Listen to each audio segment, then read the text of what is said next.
예, 안녕하십니까. 여러분들의 백만장자입니다. 사랑합니다, 여러분. 예. 최근까지는 제가 여러분들에게 좀 뭐 좋은 소식도 전해드리고 안 좋은 소식도 전해드렸죠. 예. 이런저런 소식을 다 전해드렸는데, 이제부터 제가 다음 주부터 삼성전자의 주가를 상당히 긍정적으로 보는 크게 두 가지 이유에 대해서 제가 여러분께 일단 전달을 좀 드리도록 하겠습니다. 저는 개인적으로 이제 다음 주부터는 증시가, 특히 삼성전자 주가가 좀 탄력 있게 상승하지 않을까, 개인적으로 그렇게 지금 기대하고 예상을 하고 있습니다. 그 근거, 내용 두 가지 여러분께 좀 알려드리도록 하겠습니다. 일단 미국 뉴욕 증시 3대 지수가 큰 폭으로 반등을 했습니다. 여러분, 큰 폭으로 보시는 것처럼 반등을 했는데, 이게 보시면 여러분, 요거 미국 국채 10년물이거든요. 지금까지 지금 주가가 계속 힘을 못 썼던 가장 큰 이유가, 저는 이제 국채금리, 물론 금리가, 미국 국채가 상승했었던 여러 가지 요인이 있죠. 금리도 올린다고 하고 여러 가지 인플레이션이라든지 이런 것 때문에 지금 이제 국채금리가 올랐는데, 국채금리가 많이 하락했어요. 거의 지금 4% 미만으로 내려왔습니다. 근데 여러분, 이거 한번 보십시오. 보시면 이게 최근 10년간, 미국 국채 10년간 차트인데 거의 평균이 2%예요. 국채금리가 평균이 2%인데 지금 거의, 지금 4% 넘었다가 지금 이제 뭐 급락을 한 거죠. 급락을 해서 3%대로 내려왔는데, 요게 국채금리가 하락을 하면서 위험 자산에 대한 선호 심리가 살아났고, 증시는 모처럼 랠리를 벌였습니다. 제가 여러분께 국채금리 이거에 대해서 너무 복잡하게 생각하지 말고, 국채금리가 오르면 주가는 안 좋다, 그렇게 여러분이 생각하면 되시는데, 국채금리가 급락을 했기 때문에 주가는 어떻게 된다? 위험 자산인 증시는 상승했다. 그냥 그렇게 단순하게 이해를 하시면 됩니다. 그래서 다우존스 블루칩 그러니까 다우존스 같은 경우에는 거의 블루칩이 많다고 보시면 돼요. 다우존스도 이렇게 오르고 S&P 다 이렇게 상승을 했다. 우리 필라델피아 반도체 같은 경우에도 보시면 하락했다가 후반부로 갈수록 거의 1.48%나 가장 민감합니다. 이렇게 반도체 지수, 나스닥도 거의 2% 가까이 상승을 했고, S&P 500도 1.6%, 다우존스도 1% 가까이 상승을 했죠. 근데 참 이게 오를 자리에서 저는 올랐다, 그렇게 여러분들께 말씀을 좀 드리고 싶습니다. 근데 까마귀 날자 배 떨어지는 건지는 모르겠지만, 원달러 환율도 보시면 거의 1320원 가까이 올랐던 게 거의 1% 빠지면서 어떻게 됐습니까, 여러분?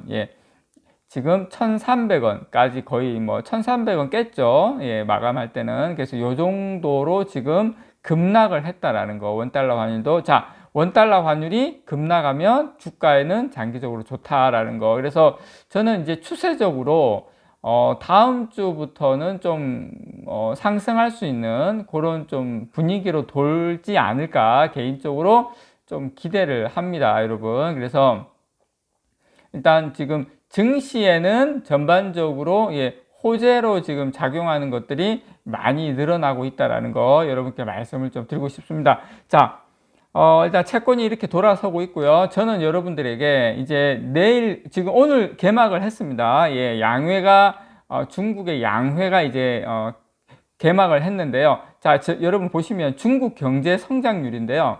중국 경제 성장률이 지금 거의 한 8% 가까이 됐었어요. 지금부터 한 10년 전에는 8% 가까이 쭉 되다가 계속 중국도 경제 성장률이 계속 내려오다가, 중국은 최근에 5%를 마지노선으로 지금 잡고 있는 것 같아요. 5% 밑으로는 가능하면 안 내려가게 하려고 하는 그런 의지가 상당히 강합니다. 참고로 작년에 중국의 경제 성장률이 3%, 그리고 그 전에 저게 2020년입니다. 코로나 터졌을 때 그때하고 비슷하거든요. 저는 여러분들께 무엇을 말씀드리고 싶냐면, 자, 경제 성장률이 5% 미만으로 내려갔는데 올해는 중국에서 강하게, 자, 오늘하고 내일 중국의 양회를 통해서 중국 경제 성장률 5%에서 아마 많으면 6%까지 목표를 아마 제시하지 않을까 생각을 해요. 근데 여러분, 경제 성장률을 5%나 6%를 제시를 하면 그거에 상응하는 뭐가 따라온다? 예, 경기 부양이 따라옵니다. 여러 가지 뭐 금리 인하라든지 아니면 통화정책 완화라든지 여러 가지 인프라 투자라든지 이런 것들이 따라오기 때문에 상당히 저는 긍정적이다. 이렇게 여러분께 말씀을 좀 드리고 싶고요. 그리고 이제 중국 제조업 구매 관리 지수입니다. PMI. 요건 이제 향후에 이게 좀 선행 지수에 가까워요. 향후에 경기를 보여주는 중국의 구매자 관리 지수 이제 구매를 많이 하고 재고가 줄고 이런 걸 이야기를 하는 겁니다. 11년 만에 최고치 50 이상으로 이게 넘어오면 경기가 이제 확장 국면에 들어선다는 걸 의미하는데, 중국 같은 경우에는 여러 가지 양회에서 경제 성장률도 제시를 하고, 근데 여러분, 경제 성장률을 높게 제시를 하든 안 하든 어쨌든 중국은 지금 상승으로의 방향이 지금 틀어져 있다. 자, 그러면 당연히 삼성전자에게는 호재죠. 근데 여러분 아셔야 될 게, 삼성전자 전체 반도체 수출의 40%를 중국으로 하고요. 중요한 것은 20%의 수출은 어디로 합니까? 예, 홍콩으로 해요. 40% 수출은 중국으로 하고 본토로 하고 20%의 수출은 홍콩으로 하는데, 또 중국 현지 공장이 있습니다. SK 하이닉스도 그렇고 마이크론 우리 삼성전자도 마찬가지고, 그러니까 그것까지 다 합치면 실질적으로 엄청난 수요가 중국에 있는 거죠. 중국 경기를 알 수 있는 여러분 가장 중요한 지표가 혹시 뭔지 아십니까? 예, 철강 가격이에요. 철강 가격. 철강 가격하고 중국의 철강 재고 비축량입니다. 예, 지금 최근에 중국의 철강 재고 비축량 증가 속도가 느려지고 있어요. 중국의 철강 재고 비축량 증가 속도가 느려지고 있다는 것은 뭘 이야기를 하냐면 철강 소비량이 생산량보다 많다는 의미입니다. 자, 소비가 많이 늘어난다는 건 철강의 소비가 많이 늘어난다는 겁니다. 중국 철강사의 가동률 상승은 수요 회복과 가격 상승에 대한 예상이 내포되어 있다는 거죠. 그래서 가장 정확한 지표가 철강이에요. 그래서 경기 안 좋다. 철강이 이렇게 판매가 줄고 재고가 늘면 지금 경기가 상당히 안 좋구나. 그걸 알 수 있는 지표인데 지금 재고가 줄어들고 있다. 자, 철강석 가격은 작년 11월 톤당 82달러로 바닥을 찍은 이후에 지금 철강석 가격이 여러분 몇 달러인지 아십니까? 2월 24일 기준인데 129달러예요.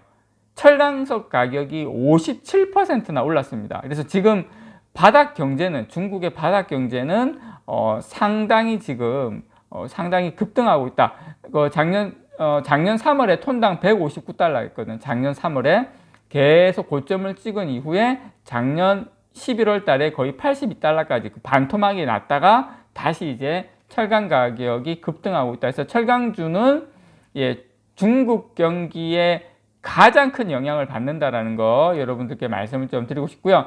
어쨌든 지금 경제 성장률 목표치를 5.5% 안팎으로 지금 예상이 되고 있는 가운데, 경제 성장률 목표치가 시장 전망치를 상회할 경우에 당연히 추가적인 경기 부양책을 본격적으로 활성화시킬 시행할 가능성과 기대감이 커지고 있죠. 그래서 다음 주는 중국의 주가나 경기 이런 것에 대한 모멘텀도 살아나고, 또 지금 이제 국채금리 하락 이런 두 가지 호재로 해서 삼성전자가 좀 긍정적인 모멘텀을 받아가지 않을까 생각합니다. 중요한 건 반도체 재고가 줄어들면 빠르면 4월 달부터 5월 달에는 본격적인 반도체 어떤 재고 확보를 위한 수주가 일어날 수도 있다는 거 여러분들께 말씀을 좀 드립니다. 이상 여러분들의 백만장자였습니다. 사랑합니다, 여러분.